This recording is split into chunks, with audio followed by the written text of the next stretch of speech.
2023년 7월 5일 수요예배를 하나님께 드립니다. 먼저 성도의 교제입니다. 선교위원회에서 알려드립니다. 금요 기도회 후에 베트남 방문팀 모임이 목양실에서 있습니다.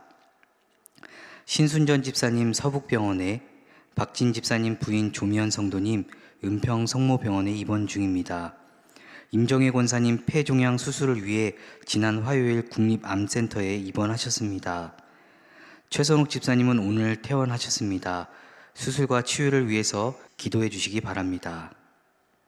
찬송가 383장 함께 찬양합니다.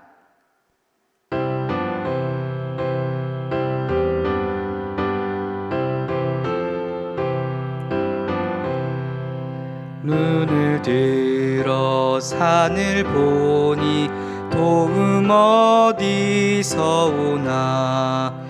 천지 지은 주 하나님 나를 도와주시네. 나의 발이 실조가 않게 주가 깨어 지키며 택한 백성 항상 지켜 길이 보호하시네. 도우시는 하나님이 내게 그늘 되시니 낮의 해와 밤의 달이 너를 상치 않겠네. 내게 화를 주지 않고 본을 보호하시며 너의 출입 지금부터 영영 인도하시리. 아멘.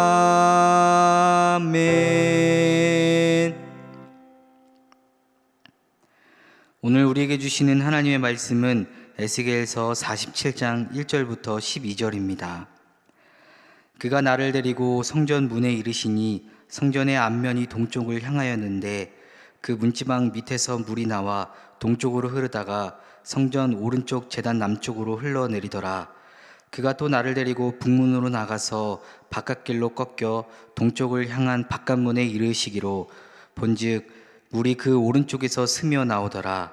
그 사람이 손에 줄을 잡고 동쪽으로 나아가며 천척을 측량한 후에 내게 그 물을 건너게 하시니 물이 발목에 오르더니 다시 천척을 측량하고 내게 물을 건너게 하시니 물이 무릎에 오르고 다시 천척을 측량하고 내게 물을 건너게 하시니 물이 허리에 오르고 다시 천척을 측량하시니 물이 내가 건너지 못할 강이 된지라.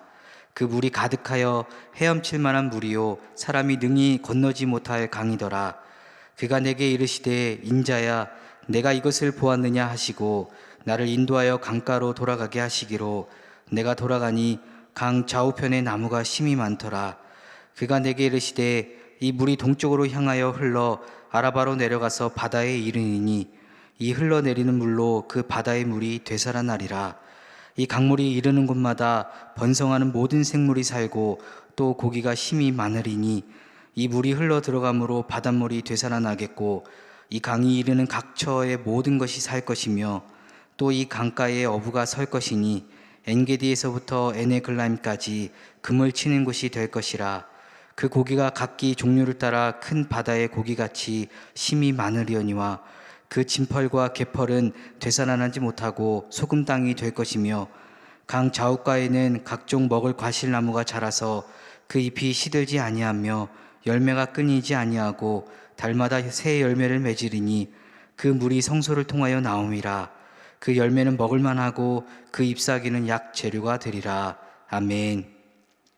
오늘 특송은 여전도 연합회에서 준비했습니다. 나눠주신 기도 제목대로 함께 기도해 주시기 바랍니다.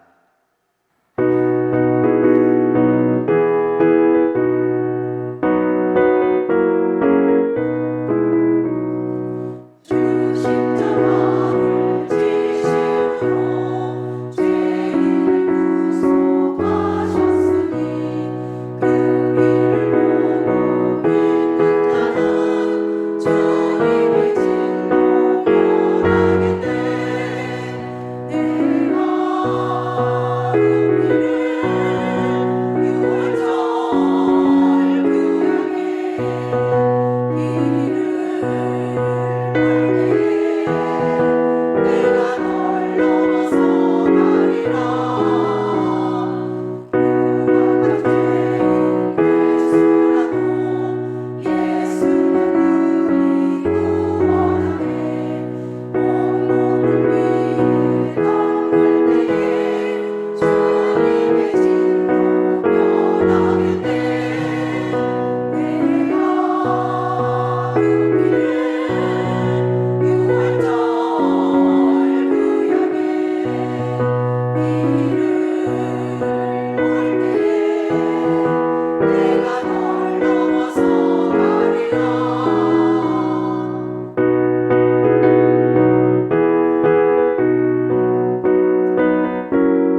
에스겔 성경 기관을 먼저 듣겠습니다. 에스겔. 에스겔과 다니엘은 포로로 끌려가 예언을 했던 자들입니다. 바벨론의 느부갓네살은 유다를 3번에 걸쳐 침공하는데 1차 침공인 주전 605년에 다니엘이 끌려갔고 2차 침공인 주전 597년에 유다왕 여호야긴과 권세 있는 자들과 지도자들과 용사 10,000명을 끌고 갈 때 함께 끌려간 자가 에스겔입니다. 이때는 아직 3차 침공이 일어나지 않은 때이며 에스겔은 11년 후에 포로지에서 고국의 멸망 소식을 듣게 됩니다. 30살이었던 그는 주전 593년, 즉 여호야긴 왕이 잡혀간 지 5년째 되는 해에 포로지에서 하나님의 부르심을 받아 제사장이었던 그가 예언자가 됩니다. 그의 이름은 하나님께서 강하게 하신다는 의미인데 유다 역사상 가장 어두운 시기에 포로로 끌려가 있는 유대인들과 함께 거하며 그들을 격려하고 강하게 한 그의 사역에 잘 맞는 이름입니다.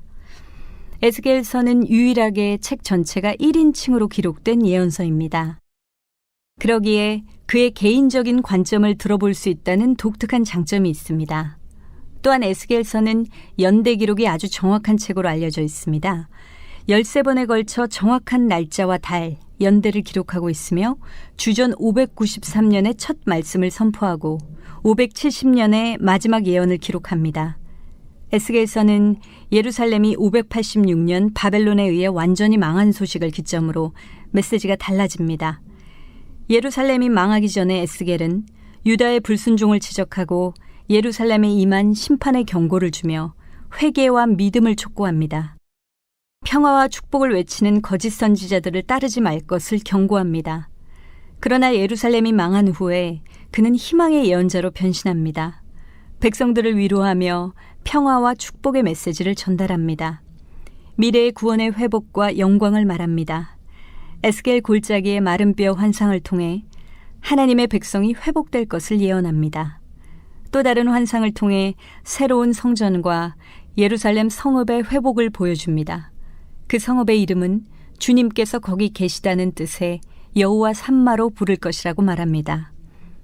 에스겔에서는 내가 여호와인 줄을 너희가 알리라 라는 표현이 60번 이상 나옵니다. 여호와는 구원이든 심판이든 약속하신 것은 반드시 이행하시는 분이며 언약을 지키는 분이심을 강조한 것입니다. 또한 하나님께서는 에스겔을 90번 이상 인자로 부르십니다. 이것은 그가 아무리 많은 환상을 볼지라도 단지 하나님의 말씀을 전하는 한 인간이며 그의 백성 이스라엘과 한 운명 공동체라는 것을 상기시키는 의미로 사용됩니다. 에스겔은 구약 묵시 문학에 큰 공헌을 합니다. 신비한 환상적 체험, 영에 이끌린 여행들, 여호와의 영광이 성전을 떠나고 돌아오는 장면들, 종말론적 주제와 조화를 이룬 독특한 상징들, 해석과 예언이 곁들여진 역사의 상징적 되풀이 등 후기 유대 묵시 문학의 길을 닦은 사람으로 평가됩니다. 그는 다양한 문학 양식, 장르, 표현 기법을 통해 효과적으로 메시지를 전합니다. 포도나무, 독수리들, 암사자들, 오홀라와 오홀리바, 가마솥 등 수많은 알레고리를 사용합니다. 또한 아내가 죽었으나 애곡하지 않거나 390일은 왼쪽으로 눕고 40일은 오른쪽으로 눕거나 머리를 삭도로 밀어 저울에 달아 나누어 놓거나 행장을 메고 어두운데 벽을 뚫고 나가는 등 온갖 상징적 행동을 통해 드라마처럼 생생하게 메시지를 전합니다. 이런 기이한 행동들과 그가 본 예언적 환상들로 인해 에스겔을 비현실적이고 정신분열증이 있는 선지자로 취급하고 그를 심리적으로 분석한 학자들도 있을 정도입니다. 에스겔은 이렇게 하나님을 위해 광대와 같은 역할을 서슴없이 합니다. 그리고 마치 충격요법을 사용해 죽을 병에 걸린 환자에게 해독제를 주는 것처럼 자신의 독특한 삶과 행동을 통해 마음이 굳은 유다 민족이 메시지에 귀 기울이도록 최선을 다합니다. 에스겔의 최선은 하나님의 최선이기도 합니다.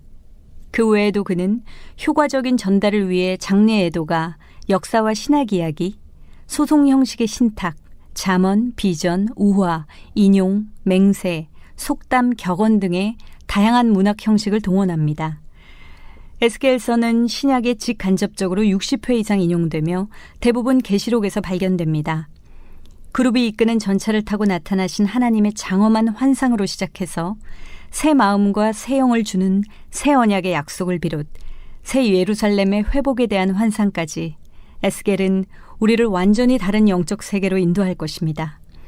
현재 여러분의 삶이 바닥을 치고 있다면 에스겔이 본 비전들을 생각하며 큰 힘을 얻으시기 바랍니다. 그 비전은 바로 우리에게 보여주시는 우리를 위한 비전이기도 하기 때문입니다.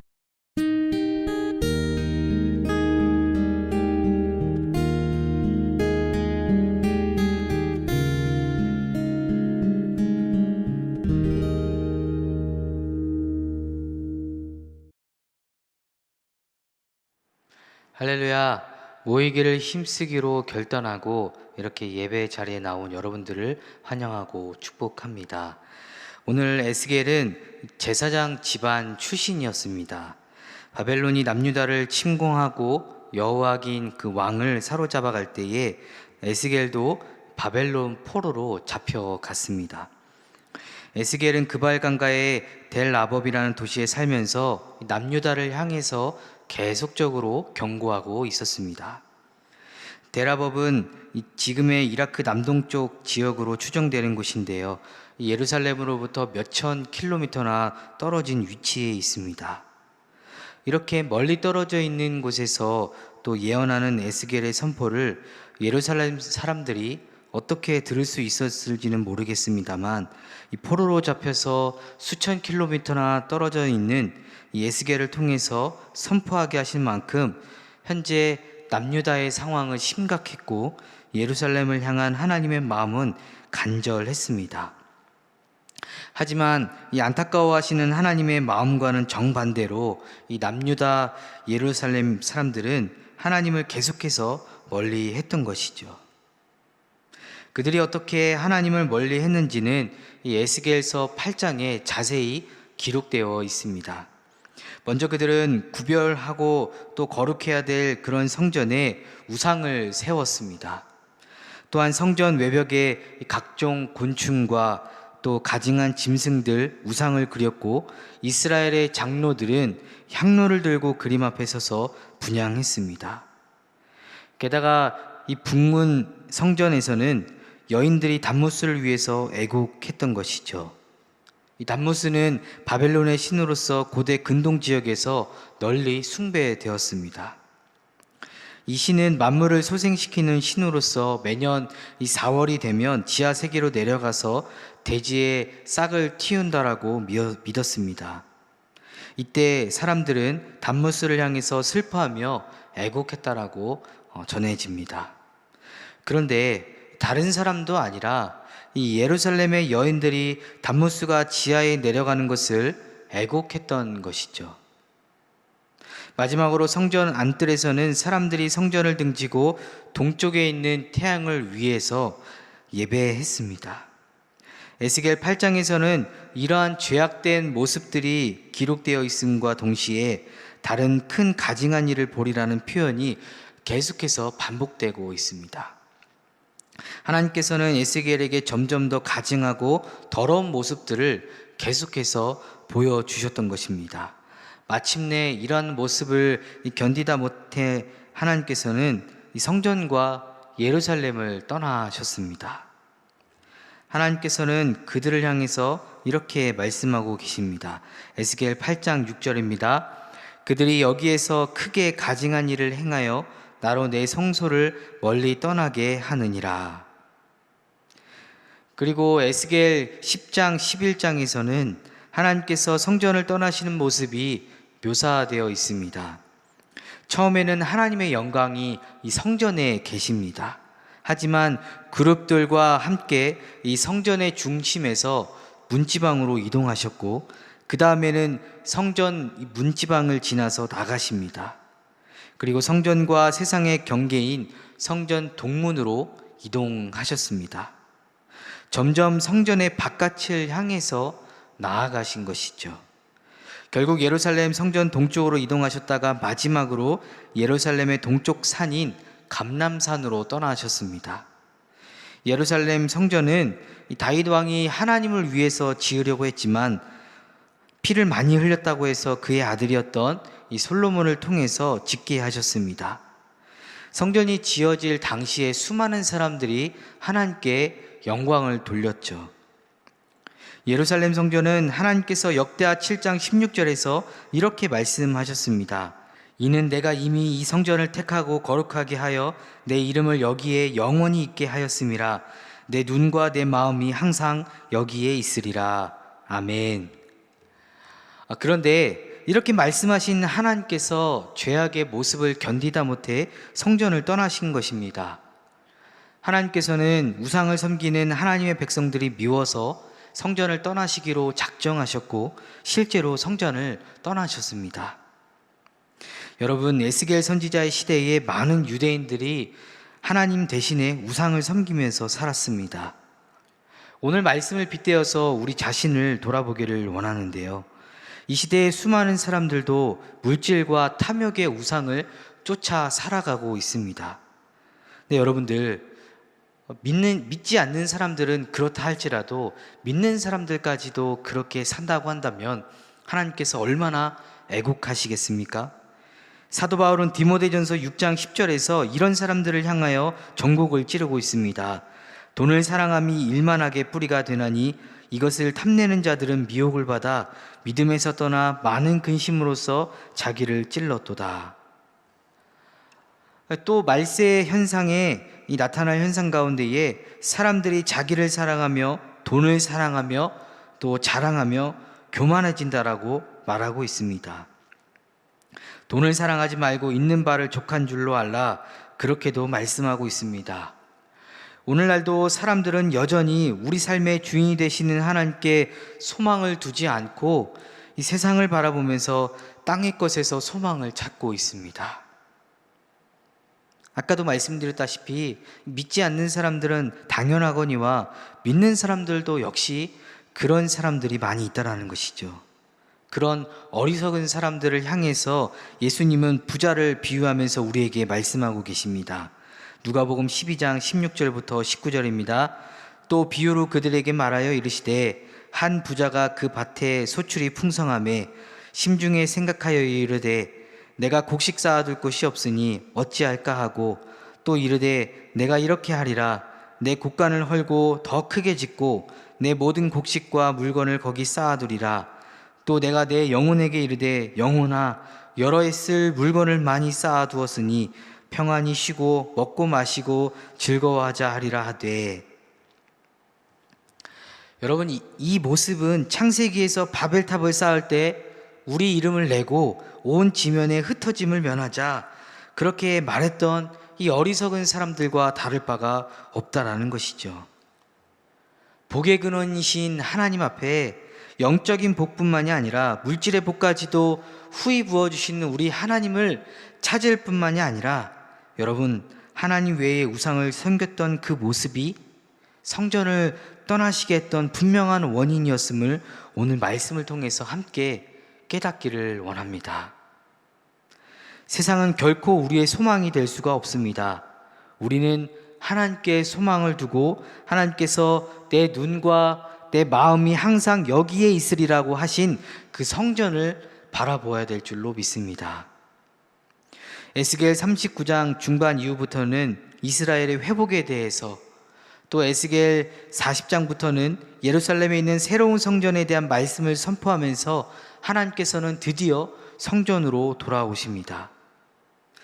우상으로 가득 찬 성전을 정결하게 해주시고 새로운 성전을 세우신 후에 하나님께서 친히 임재해 주십니다. 에스겔서 43장 4절부터 5절입니다. 여호와의 영광이 동문을 통하여 성전으로 들어가고 영이 나를 데리고 안뜰에 들어가시기로 내가 보니 여호와의 영광이 성전에 가득하더라. 아멘. 하나님께서 성전으로 돌아오신 이후에 이 성전 문지방 밑에서부터 물이 흘러나오기 시작합니다. 이 물은 동쪽을 지나서 남쪽으로 흘러갑니다. 그 물은 처음에는 이 발목에 오르더니 그 다음에는 무릎으로 차고 그 다음엔 허리, 나중에는 사람이 능히 건너지 못할 강이 되었습니다. 이렇게 성전에서 흘러나온 물은 그냥 물이 아니었습니다. 강물이 이르는 곳마다 모든 생물과 모든 물고기가 살게 되고 바닷물도 되살아나게 되었던 것이죠. 강물에 닿는 모든 것을 살아나게 하는 이 만물을 소생시키는 그런 물이었던 것입니다. 그리고 이 물은 어디에서부터 시작이 되느냐? 바로 성전 문지방에서부터 시작되었습니다. 여러분, 우리가 가지고 있던 여러 가지 수많은 문제들을 어디에서부터 해결을 해야 될까요? 세상 사람들은 세상 속에서 그들의 문제를 해결하려고 얼마나 애를 쓰는지 모릅니다. 자신의 힘대로, 내 뜻과 내 방법과 내 경험과 내 노력대로 그렇게 세상에서 답을 찾으려고만 애씁니다. 그런데 여러분, 우리는 다릅니다. 우리가 얻을 수 있는 해답은 무엇입니까? 바로 예수님, 바로 이곳 성전인 것이죠. 우리가 문제를 해결해야 될 출발점은 바로 성전인 것입니다. 하나님의 영광은 잠시 성전을 떠나셨지만 결국에는 다시 돌아오셨습니다. 그리고 하나님께서 이스라엘을 벌하셨지만 결국 다시 그들에게 회복을 약속해 주셨다라는 것이죠. 우리도 마찬가지입니다. 우리의 회복도 하나님으로부터 시작되는 줄로 믿으시기를 바랍니다. 생수의 강이 성전 문지방에서부터 흘러나온 것처럼 우리가 회복을 시작해야 될 곳은 바로 하나님인 것입니다. 여러분, 코로나19 기간을 지내는 동안에 우리는 예배를 온전하게 드릴 수 없는 환경을 지내왔습니다. 그간의 대체제였던 유튜브 온라인 예배로 인해서 하나님의 말씀을 듣기는 들었지만 여러분, 교회 안에서의 온전한 예배, 온전한 교제로 이어지지는 못했습니다. 그럴 때에 예배가 무너짐을 통해서 우리 삶의 수많은 부분들이 역시 무너졌음을 지나고 보니까 깨닫게 되었던 것이죠.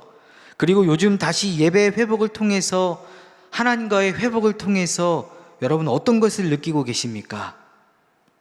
우리 삶의 수많은 부분들이 회복되었음을 경험하고 계시지 않습니까? 그러므로 여러분, 모이기를 힘써야 될 줄로 믿습니다. 예배의 자리로 나와야 될 줄로 믿습니다. 여러분, 예배뿐만이 아닙니다. 성도의 교제를 통해서, 또 함께 모여서 소그룹 활동을 하면서, 또 식사 교제를 통해서 여러분, 이 모든 것들을 통해서 하나님께서 영광 받으시고 우리에게 은혜를 베풀어 주신 줄로 믿으시기를 바랍니다. 사도행전 2장에서는 성령을 받은 성도들이 어떻게 예배하고 신앙생활을 했는지 참된 교회의 모습을 우리가 보게 됩니다. 사도행전 2장 46절입니다. 날마다 마음을 같이하여 성전에 모이기를 힘쓰고 집에서 떡을 떼며 기쁨과 순전한 마음으로 음식을 먹고. 그렇습니다. 여러분, 초대교회 성도들은 이 성전에서 모이기를 힘썼습니다. 여러분, 모이기를 힘썼을 뿐만이 아니라 함께 예배했고 또 떡을 나누면서 또 여러분 기쁨과 슬픔을 나누면서 그렇게 순전한 마음으로 하나님께 나아갔다라는 것이죠. 그런데 여러분, 히브리서 10장 25절을 한번 보십시오. 모이기를 피하는 어떤 사람들의 습관과 같이 하지 말고 오직 권하여 그날이 가까움을 볼수록 더욱 그리하자. 어떻습니까? 사도행전에 처음 교회가 시작되었을 때의 모습은 모이기를 힘썼습니다. 그리고 히브리서 10장에서는 이 개종했던 유대인들을 향해서 보낸 편지였던 것이죠. 이 유대교의 핍박이 심해지자 개종했던 유대인 성도들이 일부 유대교로 돌아갔습니다. 남은 자들 중에서도 이 유대교의 관습을 버리지 못해서 그리스도를 온전히 깨닫지 못하는 경우가 생겨나기 시작했습니다. 그래서 마지막 날까지 격려하기 위해서 히브리서 기자가 뭐라고 말씀하고 있습니까? 모이기를 권하여서 더욱 그리하자. 모이기를 계속해서 힘써라.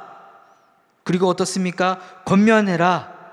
그리고 우리가 더욱더 그렇게 하자 결단하고 있는 모습인 것입니다. 여러분, 회복한다라는 것은 다시 돌아가는 것입니다. 아기가 엄마의 품으로 들어가야 살 수 있듯이 이 그리스도인들도 하나님 품으로 들어가야 살 수 있게 되는 것입니다. 예수님께서 이렇게 말씀하셨습니다. 요한복음 15장 4절입니다. 내 안에 거하라 나도 너희 안에 거하리라. 가지가 포도나무에 붙어 있지 아니하면 스스로 열매를 맺을 수 없음 같이 너희도 내 안에 있지 아니하면 그러하리라. 아멘. 여러분, 우리가 예수님 안에 살게 되면, 거하게 되면 여러분 저절로 살게 되어 있는 것입니다. 왜 그렇습니까? 가지가 나무에 붙어 있기만 한다면 여러분 열매를 맺고 살 수 있게 되는 것입니다. 오늘 본문 말씀 에스겔 47장 1절로부터 12절까지 보시면 생명의 강은 다른 것이 아니라 바로 성전에서부터 시작된다라는 것을 우리가 환상을 통해 보게 되는 것입니다. 생명을 소생시키는 은혜의 강물, 사람의 영혼을 살리는 생명의 물이 어디로부터 나오게 됩니까? 바로 성소에서부터 흘러나오게 되는 것입니다. 그 성소는 바로 여러분이 섬기는 제단인 것입니다. 제단 앞으로 또 예배당 앞으로 나오셔서 모이기를 힘써 함께 예배하는 우리 모두가 되기를 주님의 이름으로 축복합니다.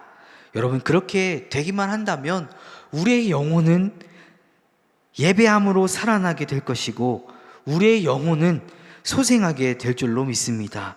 이 생수가 흘러나오는 성전에서 예배함으로 말미암아 상처가 회복되고 영혼이 치유되고 또 믿음이 회복되는 귀한 역사가 일어나게 될 것입니다. 여러분, 얼마나 감사합니까? 드디어 코로나가 끝이 나고 이렇게 함께 모여서 예배할 때에 여러분의 영혼이 소생될 줄로 믿습니다. 여러분의 마음의 문을 여십시오. 여러분 사모하시기를 바라기 축복합니다.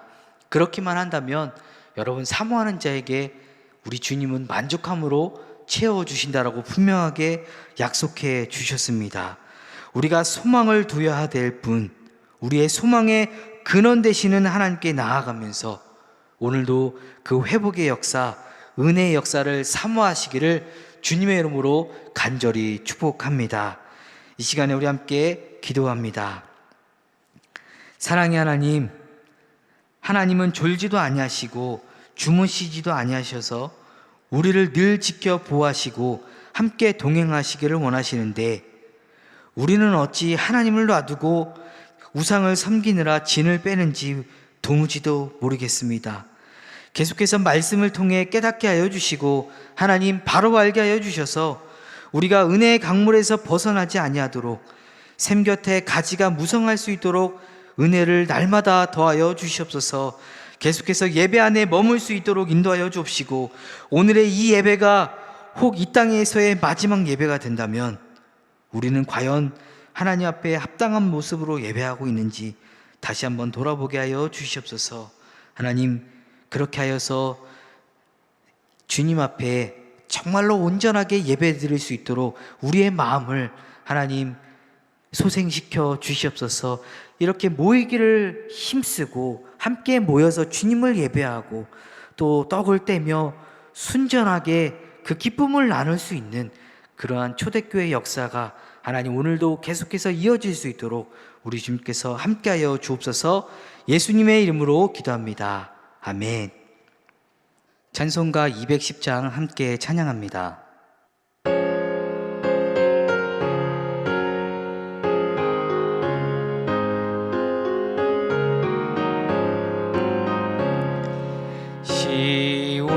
시온성과 같은 교회 그의 영광 한없다. 허락하신 말씀대로 주가 친히 세웠다. 반석 위에 세운 교회 흔들 자가 누구랴. 모든 원수 애워싸도 아무 근심 없도다. 생명샘이 솟아나와 모든 성도 마시니 언제든지 흘러 넘쳐 부족함이 없도다. 이런 물이 흘러가니 목마를 자 누구랴. 주의 은혜 풍족하여 넘치고도 넘친다. 주의 은혜 내가 받아 시온 백성 되는 때 세상 사람 비방해도 주를 찬송하리라. 세상 헛된 모든 영광 아침 안개 같으나 주의 자녀 받을 복은 영원 무궁하도다. 아멘. 이제는 우리 구주 예수 그리스도의 은혜와 하나님 아버지의 크신 사랑하심과 성령님의 교통인도 역사하심이 오늘 말씀을 듣고 하나님께서 싫어하시는 것들을 우리 삶에서 과감히 버리고 모이기를 힘써 하나님을 예배하기로 결단하고 다짐하며 나아가는 우리 사랑하는 서울교회 성도님들 위해 이제로부터 영원토록 함께하여 주시기를 간절히 축원하옵나이다. 아멘.